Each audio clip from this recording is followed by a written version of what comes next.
All right, good afternoon, everyone. We're extremely excited that you are here. And actually, as I'm saying good afternoon, I should also say good morning, because I know for a lot of folks, you are on the West Coast or the central part of the country, and it is still morning for you. So thank you all for joining us either this morning or this afternoon.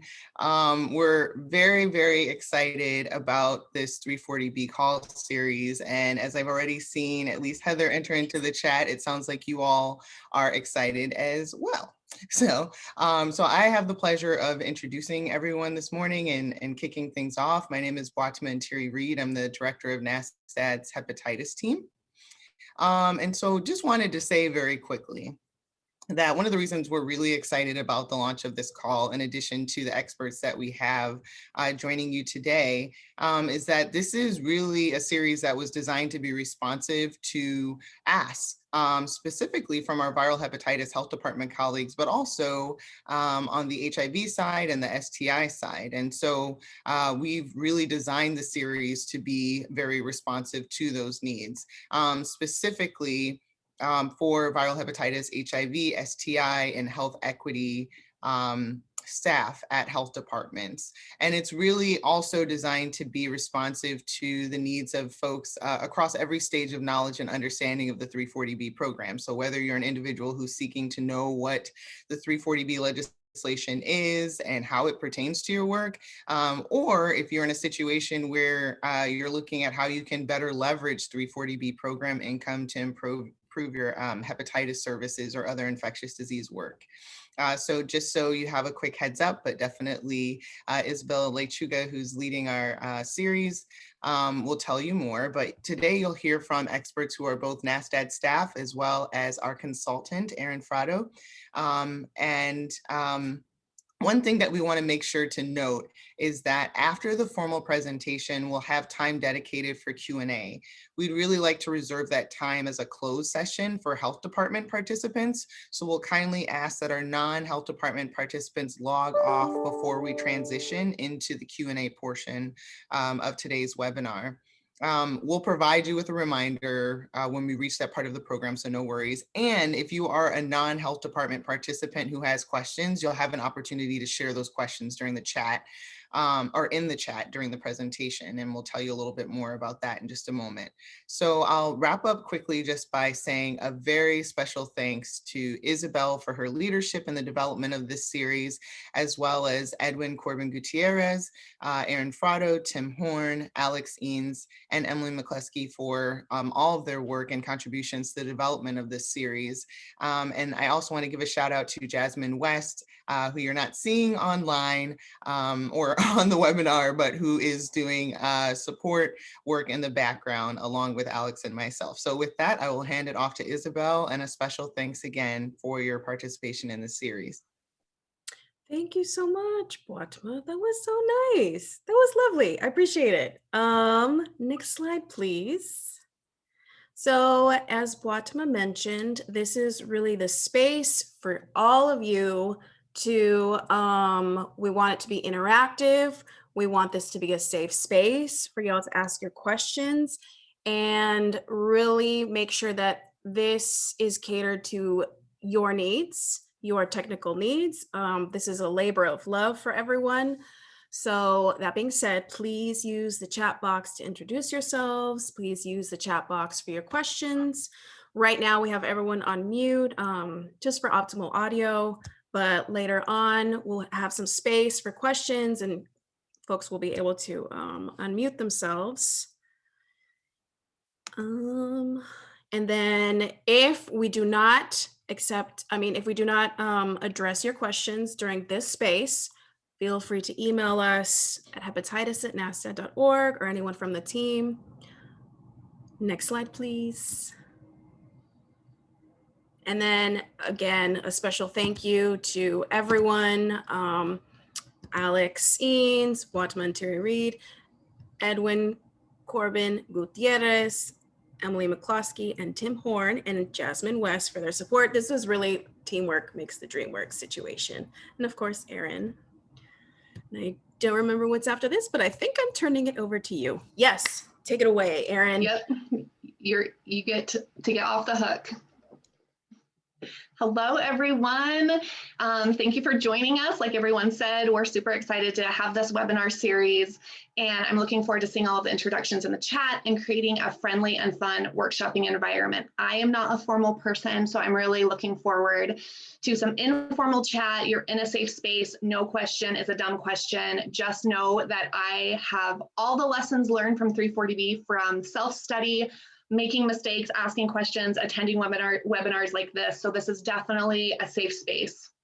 I am a public health consultant. I'm a former health department prevention manager, as well as a 340B authorizing official and primary contact. I've navigated the 340B program, like I said, for over a decade, and I'm really excited to share with you hard-learned lessons. Our webinar series will provide a detailed understanding of HRSA's 340B drug pricing program, and it's designed to support viral hepatitis programs, but it's also applicable to HIV prevention programs and STD prevention programs as well. So a little bit about the series. It will build up your confidence regarding the 340B drug pricing program, and hopefully by the end of it, you'll be less terrified by the 340B program. And remember, it's a multi-part series, so please do not think you need to learn it all today. Some of you may be very overwhelmed. This will be recorded. I'm going to share resources. You might have to revisit some concepts. And again, this is a series, so we'll do refreshers along the way.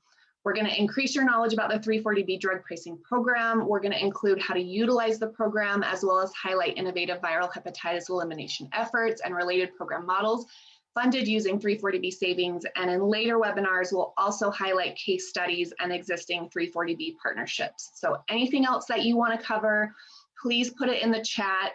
My NASTAD friends are going to document everything for me. I personally can't see the chat right now, so if you need me to stop or you have questions about what I'm talking about right now, please let everybody know in the chat, and we'll spend some more time on anything. Also save the date for future webinar series. Like I said, the webinars build on each other, and you'll get more from each session as we go along. So there's the dates on the slide, so you can save the dates. And again, just more basics for today. We'll also be talking about eligibility, registration, and recertification later on. We'll talk about contract pharmacies, innovative and novel implementation models. And we're looking forward to your questions and feedback. Please don't be shy about letting us know what your questions and needs are. We want this to be as helpful as possible, and we really want to tailor it to what you want to get out of it. And for today specifically, it's going to be all about the basics. We're going to talk about the goal of the 340B drug pricing program, statutory authority, eligibility, covered entities and patient definition, program savings, and program revenue. All right, let's dive right in. First and foremost, the 340B program is a drug pricing program. It was created in 1992 and requires drug manufacturers to provide outpatient drugs to eligible healthcare organizations and covered entities at significantly reduced prices. It was enacted by Congress and signed into law by George W. Bush, and eligibility is dependent upon receiving federal funds that are authorized by certain sections of the Public Health Service Act.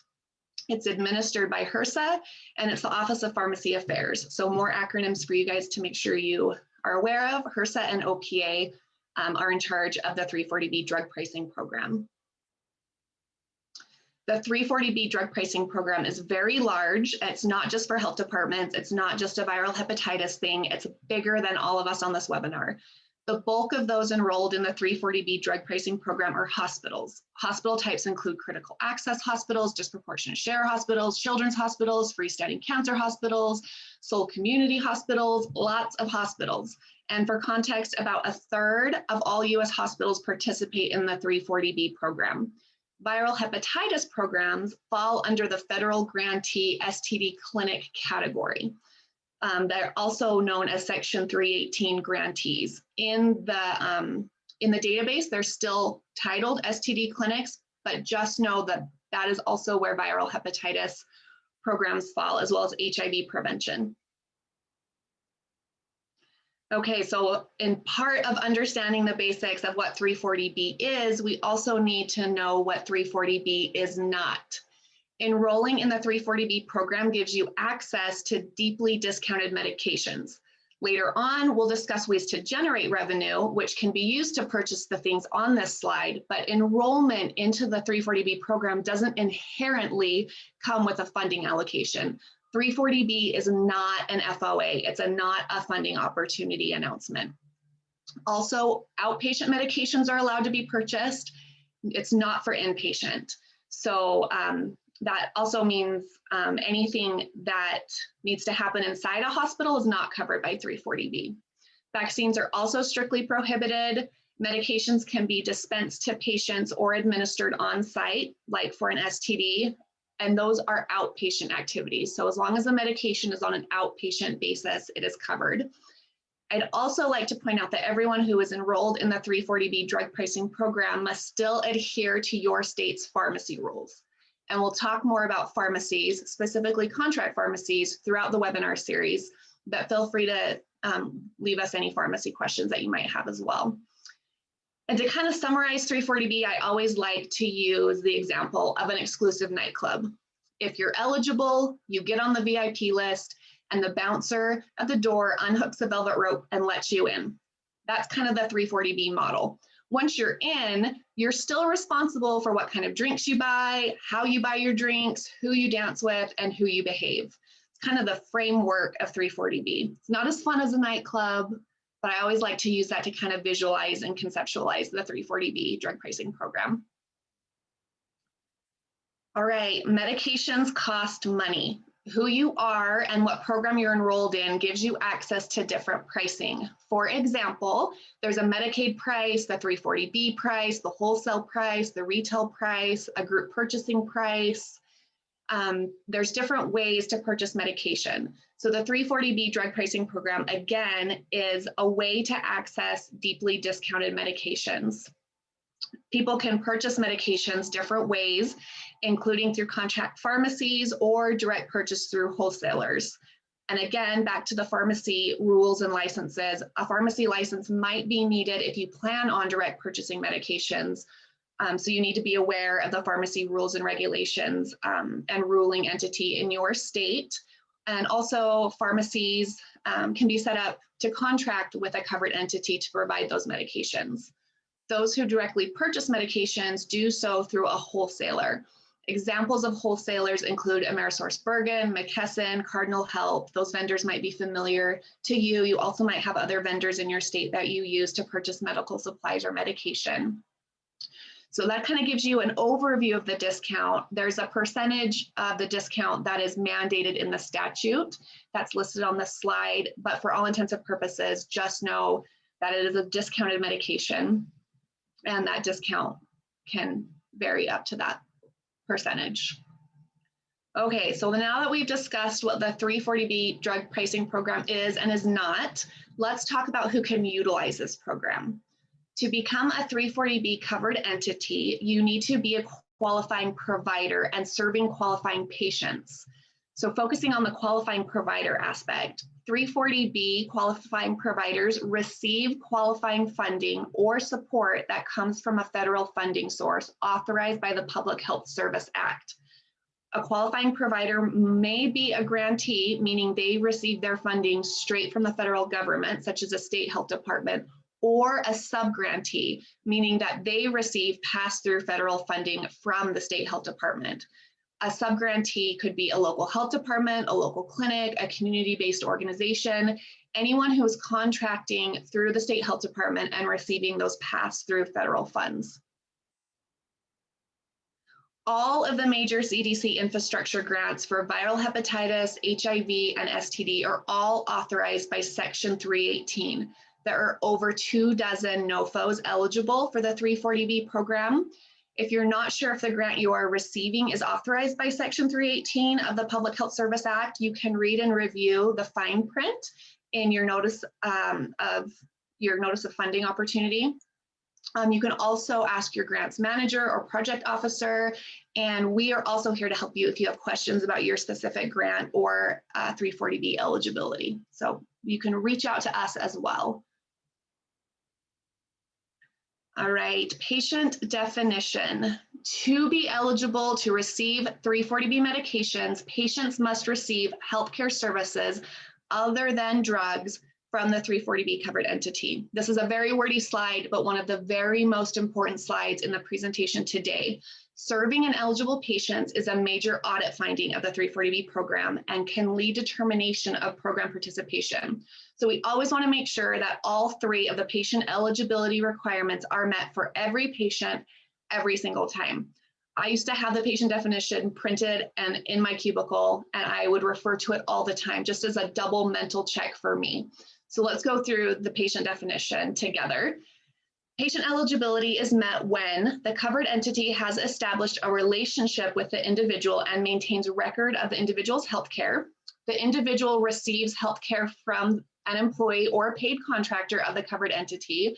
The responsibility of the care provided remains with that covered entity, and the individual receives healthcare services or a range of services from the covered entity, which is consistent with the service or range of services for which the grant funding has been provided to the entity. So these are not ors, these are all ands. They all have to be met every single time. And just remember, once the 340B patient definition is met, 340B can cover any outpatient prescription that is warranted by the visit or is clinically indicated. Your grant funds that authorized access to the program do not have to be used. Remember our nightclub model. 340B let you in the nightclub. Now you're in charge of how you buy your drinks. Again, with the caveat that vaccines are not covered. Let's look at the patient definition through the lens of viral hepatitis programs. And as I was reading this, I wish I would have chose a different term than La La Land, because it's a mouthful, so just bear with me. La La Land Correctional Facility houses 3,000 incarcerated individuals. The facility is responsible for the medical care of their population and has medical charts for everyone. The facility has an MOU with the State Health Department, is participating in a microelimination project, and receives rapid Hep C test kits from the State Health Department. All of this is funded through PS 2020-103. Every incarcerated individual is tested for HCV antibodies upon arrival, contributing to the detection, investigation, and control of HCV, as well as increasing access to testing, prevention, and treatment services. Part 1 of the patient definition is met because the covered entity clearly has an established relationship with the individuals and maintains records of the individual's healthcare. Correctional facilities have electronic health records, they've got files, they maintain records. Part 2 of the patient definition is met because the incarcerated individual receives their healthcare services from the medical staff. That might be an employee or it might be a paid contractor. Either way, it's La La Land's correctional medical staff. Part 3 of the patient definition is met because the individual receives healthcare services from the covered entity, which is consistent with the service or range of services for which the grant funding has been provided to the entity. For this example, incarcerated folks are screened for Hep C upon arrival, and the entity is also achieving the goal and purpose of PS 2020-103, which is authorized by Section 318 of the Public Health Service Act. So this is kind of all full circle, it covers everything. In this instance, La La Land Correctional Facility is a sub-grantee and is receiving both funding in participation in the microelimination efforts and in-kind contribution, meaning that they also get Hep C test kits from the State Health Department. And in this instance, all of this is formalized and all of this is outlined in a memorandum of understanding between the Health Department and La La Land Correctional Facilities. And I'm also, in this scenario, going to say that policies and procedures are in place serving as an auditable record of this partnership between the Health Department and the correctional facility. And if La La Land Correctional Facility wasn't testing everyone for Hep C upon arrival, you know, as many correctional facilities might not do, it would be up to the health department to ascertain what activities the correctional facility was doing that were consistent with the service or range of services to meet the intent of the grant funding, which was PS 2020-103. Erin? Yeah. Should we pause just for a second there? I'm also processing. Let it gel, everyone. Blow up the chat. It's totally fine to be overwhelmed. Let us have it. Yes, this is a space. Erin is the expert. please take advantage of her being here. Expert-ish, expert-ish. I don't know that anybody can ever be a 340B expert, but I'll say expert-ish. But I'm here to support you. True. Oh, I think I see a question. Okay. Lisa Randall asked, to what extent does in-kind include, e.g. training and technical assistance, and not durable goods or services? Oh, that is such a great question. Excellent. Do you want me to keep talking, or do we want to address any other question? Because we're going to talk about in-kind versus actual funding on this slide. Yeah, let's keep going. Yeah. Okay, perfect. I'm glad that I anticipated your needs. Thank you. All right, so I'm going to give specific examples in relation to viral hepatitis programs, but I want to go over kind of the definitions of everything. So all health departments who receive CDC funding authorized by Section 318 of the Public Health Service are eligible. Their subgrantees are also eligible. Subgrantees basically receive that pass-through funding or in-kind contribution. So to get to that question, the definition is here on that slide. Qualifying in-kind contributions must be paid for by Section 318 grant funds to qualify a site as 340B eligible. So I'd like to point out that this definition is very vague. Use this to your benefit. Not all programs are the same. Not all administrators administrate programs the same. So really, it's up for interpretation, because you see there other services directly benefiting. Other services, that is very broad, that is very vague. It's up to you and possibly your legal department's discretion. For viral hepatitis programs, in-kind contributions sometimes look like laboratory payments on behalf of organizations or confirmatory testing payments. They might be test kits. They might be paying for the courier to come pick up the HCV confirmatory testing samples. It might be syringe disposal services. They might be paying the Stericycle bill. That's an in-kind contribution. Condoms, educational materials, testing supplies, all of those count as in-kind contributions. If it's bought with the federal funds and it's supporting the intent of the grant, that is an in-kind contribution. I've even seen programs quantify and count technical assistance as an in-kind contribution. That kind of is a gray area. Some people feel comfortable with that, some people don't. It would be my recommendation that if you do feel comfortable with technical assistance, that you formalize that in an agreement. Such and such person provides this many hours to the covered entity in this format. Is that a quarterly call? Is that email documentation? Whatever it is, the big theme of 340B is you'll just want to make sure it's an auditable record. So if I'm employed by a health department and I am providing technical assistance to a covered entity that I've authorized to be in the 340B program and they're receiving viral hepatitis program funds, I'm going to keep a call log. Every time they call me with a 340B or viral hepatitis question, I'm going to document that. I'm also going to have an agreement with them that says they can call me for technical assistance specific to these topics. So it seems really silly, and that's something that folks at the health department just do as inherently part of your job, but you just want to make sure that it's documented and outlined. And also maybe we could use the chat to hear from our hepatitis administrators out there. If you want to let us know what else you purchase with your viral hepatitis grant funding, that might give other folks ideas about what would count as in-kind contributions. Feel free to blow the chat up with that if you feel comfortable.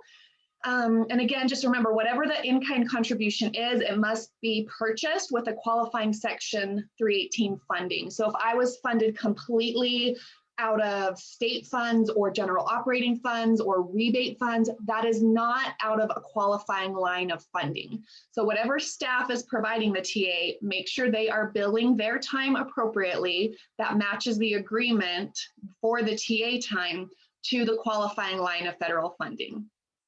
And again, just get the in-kind contributions in writing. Highly recommend and encourage memorandum of understandings and agreements when it comes to 340B. I just don't think you can over document when it comes to 340B. So if it seems silly and overkill, that probably means you're on track and doing it right. And I'll pause there to make sure we answered the questions about the in-kind contribution. I don't know if Rachel want to, Rachel typed in the chat, In California, they're granted 340B eligibility to our state prisons going through the CDC STD grant. So they didn't use their hepatitis grant in part because 340B is so clearly includes STD clinics in its scope. In California, our in-kind STD support is condoms plus TA. Perfect. And I'm sure you have that all documented somewhere, right, Rachel? And then, Yeah. yes, okay, go for it, Rachel. I'm just curious about the STD versus hepatitis thing. I mean, I think our department just feels very comfortable doing this in the STD space because it's so clearly within the scope of the 340B program. Like in federal law, it names STD clinics specifically. So I'm just curious whether doing this through a hepatitis grant feels more out on the limb to people or not. You know what I mean? Yeah, and I'll speak to that and we can open it up to the group to see how it feels. So I think STD is kind of the OG, right? Even the entity type in the Office of Pharmacy Affairs says STD. They've been there since the 90s. That was kind of the first qualifying NOFO. It feels very safe. The name matches the designation, matches the grant. It all feels very safe. But I will say that the viral hepatitis grant and the HIV grant and any grant that has Section 318 as the authorizing federal designation, they all are great. They're all above board. They all qualify. It's just kind of newer, a different way of looking at it. So two things. Lots of programs are integrated and lots of programs could qualify under multiple NOFOs.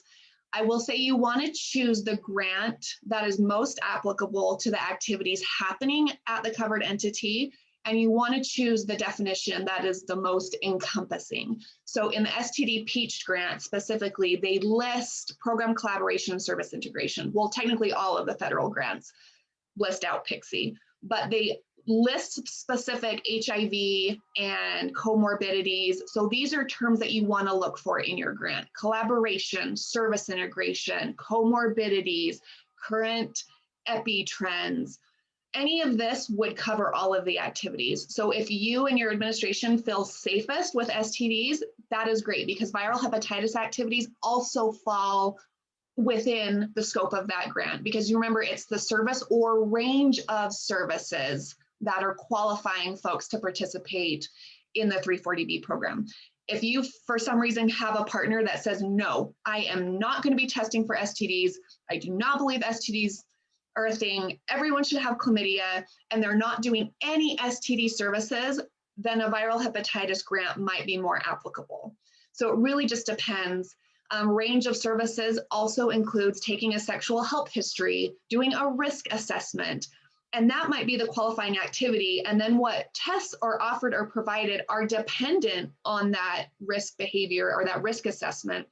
That risk assessment is the qualifying activity, because that is in line with basically all the grants, right? You have to take a risk assessment to know what somebody is at risk for, to know what test to spend your money on. So it might be as simple as that. And that risk assessment would be in line with any of these grants, right? Like, it's the same behaviors, it's the same activity. So again, it's what your administration feels comfortable with. But just because viral hepatitis programs are newer into this space, and in 2019, HRSA and OPA clarified, they sent out a list of NOFOs that were qualifying to health departments and principal investigators.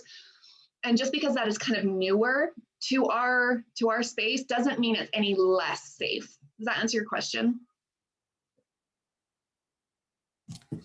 Yeah, it's more just a curiosity. Yeah, I hear you. Awesome. All right. We have another one. An excellent question, actually. Debbie asks, if we are an authorized 340B program for Ryan White Care or STD and started a viral hepatitis program, would we need another certification for the viral hepatitis program as well? That is a great question. So let me get the question straight, first of all. So you have a Ryan White designation, but then you also have a Section 318 or STD designation. Is that how we're interpreting the question? So they already have two designations. Okay, perfect. Because I don't want to mess with Ryan White designations. You don't want to do any prevention activities with your Ryan White designation. So I would look and see what grant number is authorizing the subgrantee's 340B designation.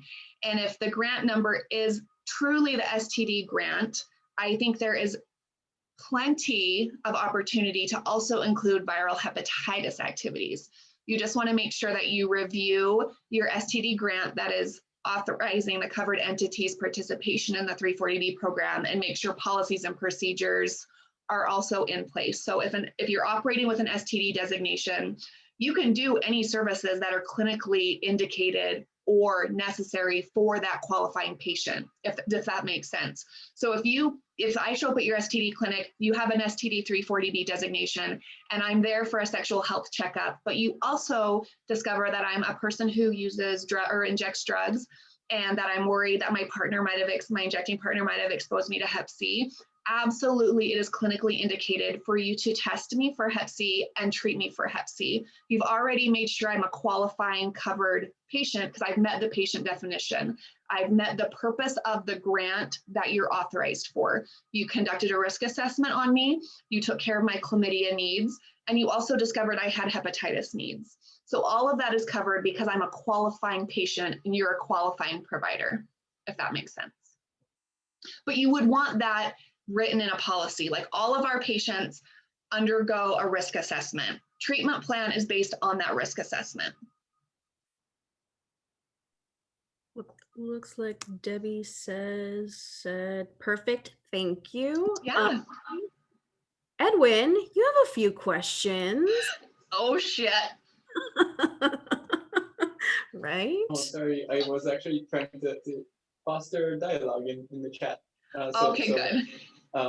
There are really questions for the audience on how they, for programs that are already running a 340B program, just examples, concrete examples from your experience would be super helpful in terms of how you were defining in-kind contributions in your jurisdictions. Thanks. Perfect. Yeah, we would love to hear from programs flexing their 340B muscles. Tell us what you have set up to be collaborative and integrate all your services. Thank you, Edwin. I take back my swear. I didn't need to say, oh shit. Wasn't terrifying. I mean, I would from Edwin as well on 340B. No worries. This is a safe space. Safe space. Right? Totally safe. Okay, so Laura Taylor. In New Jersey, we gave money for surveillance to one of our opioid treatment programs. This made them eligible for 340B program. Oh, okay. Looks like that was in response to what else do you purchase and provide to agencies as in-kind contributions from Edwin. Thank you, Edwin. Perfect. And sometimes I've seen folks giving money to help with disease intervention. Maybe you have access to population that needs that patient navigation, and that's the only way you're going to get a hold of somebody is through disease intervention work. So there's lots of different innovative ways to look at this. Also, sometimes people provide a little pot of money to purchase treatment for STDs or treatment for a certain condition that is that person's or that clinic's specialty. Okay, and then I see a little bit of dialogue from, okay, Biz. If your in-kind contribution is STD test kits and the covered entity also conducts HCV testing during that visit that they can pay for on their own, can they use 340B for HCV medications? Yep, it's clinically indicated. So if that's a qualifying patient, it meets the patient definition, they can receive any medication. You can also treat their proctitis. You can treat their cellulitis. You can do whatever is clinically indicated because they've met that patient definition. So they're a qualifying patient, you're a qualifying provider, you're keeping track of their medical record, you've checked all your boxes. Awesome. Oh, yes. And Tim responded, yes, if a program client requires HCV treatment and is also receiving services that align with the grant under which STD kits are being provided, DAAs can be purchased for this client at 340B pricing. Yay. I'm so glad I said the right answer, Tim. You don't have to fire me today. And really, I really want to emphasize, let's take care of people. Health disparities exist. Access issues exist. We need to be innovative. We need to, I don't want to say liberal, because again, I don't want to get fired. We need to be very generous in our interpretation of these things. I know as a former government employee how terrifying it is to look at, you know, statutory authority and rules and regulation and hear the word audit. But I'm telling you, this is the most amazing program. If we can wrap our minds around it and figure out how to utilize and implement it, this will solve health disparities. This will increase access. This will eliminate hepatitis. It's a program that I'm, again, super terrifying, but also is super exciting. And I spent 10 years wrapping my mind around it to make sure, like, is this okay? Is this okay? What about this? Is this okay? Asking questions, talking to peers, reviewing documents, asking questions to our federal partners in very safe ways, like hypothetically, if I were to do this, would that be okay? Right. Or I've heard another person do this. What do you think about that? So again, I hear you, I see you. I am a former bureaucrat, so I'm right there with you. Again, utilize NASTAD, utilize us. We're here to talk you through things. We're here to review policies, procedures. We're here to give that TA. So yeah, I hope you take advantage of all of these opportunities. Awesome. Thank you. All right, that's it for the chat if we want to keep going. Okay, so the only other thing on the slide that I want to talk about is that subgrantees need a grant number when enrolling in the 340B drug pricing program. So this should mean, ideally, that as a state level health department administrator, you shouldn't be surprised when a subgrantee or a contractor registers in the 340B program. HRSA will always reach out to the grantee, meaning the state health department. They'll always reach out to the PI, the principal investigator, to verify that any subgrantee enrolling in the 340B program is indeed a qualifying covered entity. So if somebody, maybe they're not a great contractor or a great partner, gets a wild hair and wants to register themselves and maybe gives a false grant number, HRSA will still verify with the PI at the state level health department to make sure that the subgrantee is indeed a subgrantee. So in this aspect, the health department really is the gatekeeper, and health department staff are attesting that there's a financial relationship, either direct funding or in-kind contributions. So state level health department folks, you are vouching one time for your community-based organizations and your contractors. Okay. Introducing this concept of program revenue and program savings. So 340B program includes upfront savings by giving covered entity access to deeply discounted medication. So again, remember that nightclub example. You're in the nightclub, you've gotten through the ropes, you now have access to the cocktails. The cocktails are deeply discounted medications.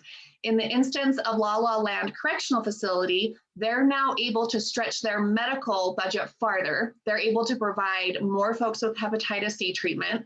They're now treating 50 people a year instead of 5 people a year. They've also saved $800,000 in HIV medication costs and are also able to provide PrEP to folks leaving the facility. This is all because of the 340B drug pricing program. They've also won an award from the Governor's Office of Budget Management and are so fiscally responsible and are hailed as public health heroes. So the 340B program gives you upfront savings. So if you don't want to bill, if you don't want to generate revenue, that's fine. You get upfront cost savings. If you have money already, enroll in the 340B program, get the discount. The 340B program also allows covered entities to generate revenue if they have insured patients. This is done by dispensing a 340B priced medication and billing insurance for the medication. The insurance pays the retail or negotiated health plan price and allows the covered entity to generate revenue. That is cash back in pockets, more cash back in pockets. A simplified example of generating revenue would be at the newly built Wild Wild West STD clinic, which of course is a state-of-the-art facility, and they participate in Project ECHO to provide HCV treatment to their patients. They receive qualifying grant funds, they keep great medical records, they provide appropriate healthcare services, they practice program collaboration and service integration. Their privately insured hepatitis C treatment patients get their medication from the Wild Wild West STD clinic's contract pharmacy. The contract pharmacy dispenses 340B medication and bills the patient's private insurance, generating revenue. Also, there's no HRSA, CDC, or statutory regulation for program revenue or savings. Of course, I want you to all be great fiscal stewards, and it is strongly encouraged that program savings and revenue are reinvested in services that align with the goals of the grant. Have good morals, have good ethics, use your funds for the intent that they are meant for. So for instance, this might mean increasing access to services, increasing the quality of services, getting that mobile unit up and going, serving more clients, improving the stretch of your program. It also might be as basic as keeping the lights on and the doors open. You have to have a building, you have to have lights, you have to have the heat on in order to provide services. So this might look very different depending on how organizations are set up and their fiscal resources. Program savings and revenue should be a consideration when designing any contracts or MOUs. If you're a grantee and your sub-grantees are covered entities, you want to have this discussion up front. You don't want to be in the awkward situation of realizing your sub-grantee is generating hundreds of thousands of dollars and you have no idea how they're spending it. And they're only there because you, as the gatekeeper, let them into the nightclub, and now they've gone wild. They've gone wild in the nightclub. Okay, Medicaid intersection. How are we on time? Okay, we're good on time. Okay. Oh, No, go ahead. We got a question in the chat. Okay, let's do it. Curious whether anyone is giving 340B eligibility to local jails. Yes. Yes. Yes.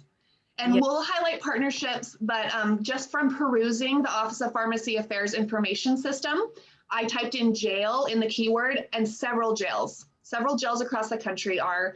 North Carolina comes to mind, Georgia comes to mind. Jails are covered entities. So we can highlight that in future webinars if that's something somebody would like. Yes, okay, cool, jails, let's do it. Yes. And then we have, I also thought providers were not allowed to bill Medicaid and 340B and pocket the difference. Is that your understanding? So you said Medicaid, correct, duplicate discounts. We're going to talk about Medicaid.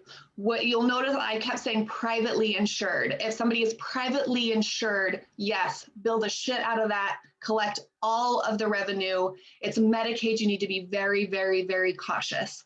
If somebody has a private insurance plan, that is revenue, that is free and clear. All right, and then we have Randy. Thank you, Randy. We have had 2 county jails on our program in Iowa. Thank you, Randy. Randy.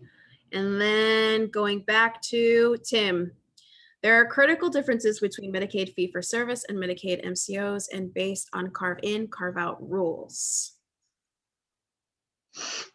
Okay. Yes, and this slide is very, very basic for Medicaid. This is the basics. We're not going to dive into very advanced. I just want to introduce this concept. Both Medicaid and 340B covered entities are legally entitled to receive a discount on the price of drugs. However, only one can actually receive the discount. So basically, you cannot make money on Medicaid patients. You need to proceed with caution with Medicaid patients.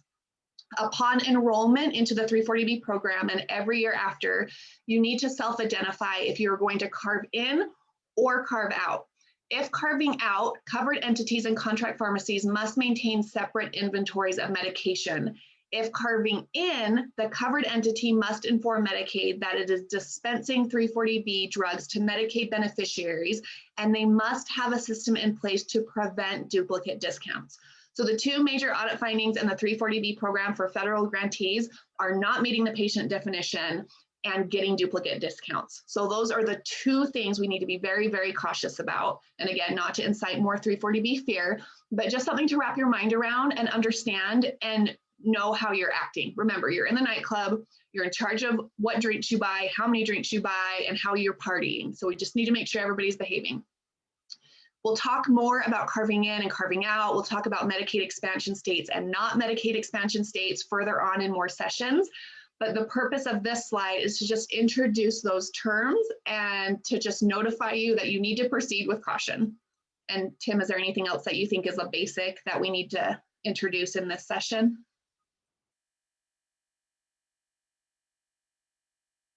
Tim says, all good. Okay, awesome. Okay, so while not an exhaustive list of resources, these are some very useful resources. When we send out this presentation, bookmark all of these resources. They're great for basics. They're also great for kind of wrapping your mind around more complex principles. It's kind of my 340B go-to, my Bible. And this is a lot of information. I want to make sure that you all have a solid 340B foundation. We'll cover anything we need to more in depth in the second session in 2 weeks. Let us know if there's any concepts that I presented on today that you would like to talk more about or re-review. And in future webinars, like I said, we'll talk about more complex topics and how to implement everything, flex your 340B muscles, highlight a lot of programs. But some key concepts to take away from today is that the 340B drug pricing program can be utilized by any qualifying Section 318 grantee or subgrantee, including viral hepatitis programs. And the 340B program gives you access to purchase deeply discounted medications. Eligibility requirements and a 3-part patient definition must be met every single time. And if your program deals with medication in any capacity, your program can significantly benefit from the cost savings and revenue potential of the 340B program. You just need to be aware of some pitfalls, including patient definition and Medicaid duplicate discounts. But I want you to leave today feeling very encouraged, very knowledgeable. So please, please, please let us know if that did not happen. And that's it for my formal presentation. We're going to move to more of a workshopping piece today. I love the interaction in the chat. So if you have any more questions, put those in the chat. And this is the part of the webinar for health department and community-based organization staff in viral hepatitis, HIV, and STD programs only. So if you are not someone that falls into those categories, if you could please log off. That way we ensure all of our health department partners and community-based organization staff feel comfortable asking questions. Again, we want to create that safe space. And I'm really looking forward to future sessions. And just a reminder to submit all your questions in the chat function, and we'll either answer them today or we'll make sure we cover them more in depth in future webinars.